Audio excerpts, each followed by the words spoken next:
Isabelle, une fille dont j'avais été fou amoureux à la fac. Isabelle appartenait à cette génération d'étudiantes qui voulaient partir en Afrique. À cette époque, c'était une fatalité qui s'abattait sans prévenir sur une certaine frange de la population féminine. On n'y échappait pas. L'acné à 12 ans, l'Afrique à 19. Elles attrapaient l'Afrique comme on attrape la varicelle. On les voyait du jour au lendemain, transfigurées, transmutées, déambuler vêtues de sarouel informe, le vêtement le moins sexy qui soit, transformant le campus en immense course en sac. Tout juste sarouelisées, elles vous toisaient, vous écoutaient à peine. Vos problèmes n'en étaient pas vraiment, pour elles que la plaie sointante de l'Afrique empêchait de vivre sereinement. La pupille lointaine, elles savaient, elles, la valeur des choses. Lors de leurs prochaines vacances, elles allaient apporter des stylos au Bénin. Peux-tu seulement comprendre ça dans ton petit cerveau étriqué d'occidental nanti? Des stylos au Bénin.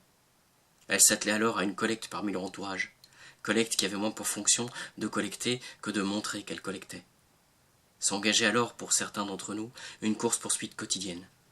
Voyant arriver les sarouels de loin, un vent de panique se levait. « Merde, les stylos !»« Quoi, les stylos ?»« Ben, les stylos, j'ai promis à Isabelle de lui faire passer un stock de stylos pour le Bénin, et j'ai complètement oublié. » Ainsi, des groupes entiers de cerveaux étriqués d'occidentaux nantis allaient se planquer à toutes jambes dans les toilettes de la cafétéria, en attendant que l'Afrique soit passée. Je n'étais pas plus sensible que mes camarades au sort du Bénin, à vrai dire, mais il m'était apparu très vite que, si je voulais intéresser Isabelle, il fallait que l'Afrique m'intéresse.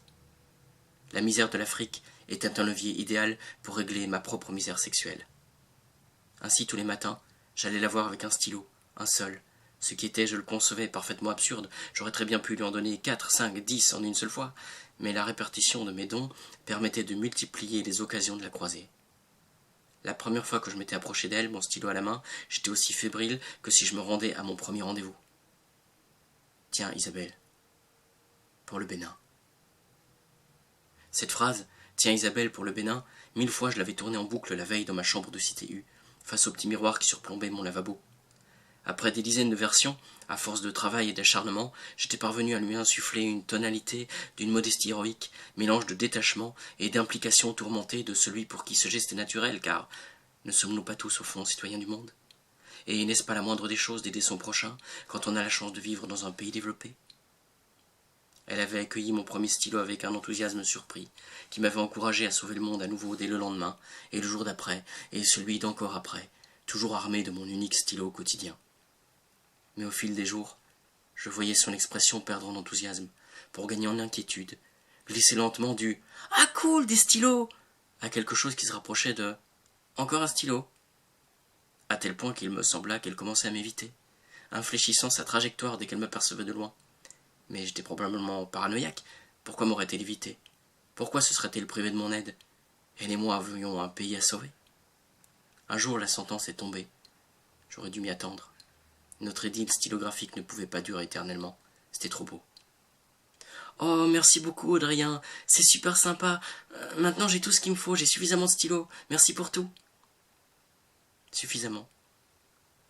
Comment pouvait-elle en avoir suffisamment? À raison d'un stylo par jour depuis 3 semaines, sans compter les week-ends, je ne lui avais fourni en tout et pour tout que 15 stylos. Comment pouvait-elle prétendre sauver le Bénin avec 15 stylos? Je m'étais permis d'insister gentiment, mais elle m'avait lancé d'une voix que je ne lui connaissais pas. « Écoute, maintenant, tu me lâches avec tes stylos, d'accord ?» L'année suivante, je l'avais croisée sans son sarouel, mais avec une espèce de gilet en laine orange et un pantalon pas de def vert pomme. Elle avait visiblement décrété son action aboutie, et elle est désormais consacré son temps à collecter des tailles-crayons pour Calcutta. Voilà, c'était un extrait du livre Le Discours de Fabrice Caro. Fabrice Caro qui est aussi auteur de BD sous le nom de Fab Caro et a écrit notamment la BD la plus drôle du monde qui s'appelle Zai Zai Zai Zai. Voilà, si vous ne connaissez pas, foncez Le Discours et Zai Zai Zai Zai.